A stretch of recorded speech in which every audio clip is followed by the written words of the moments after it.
Оқушылар, бүгін жасыл идея экологиялық жобалар байқауы. Сіздер пластик өңдеу, қоқыс сұрыптау және көгалдандыру арқылы таза әлемді құрасыздар.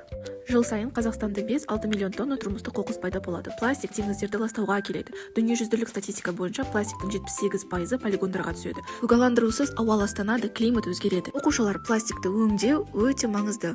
Өңдеу пиролиз процесі арқылы жүреді. Мына кестеде көрсетілгендей, пиролиз арқылы пластикті мұнайға айналдырып, одан отын алуға болады.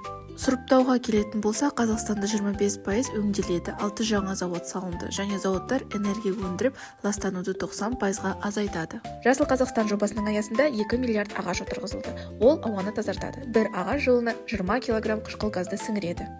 Қазақстанда алатын болсақ, Астана қаласында 5 қоқыс өңдеу заводы жұмыс істейді, және ол 1 миллион тонна қоқысты өңдейді.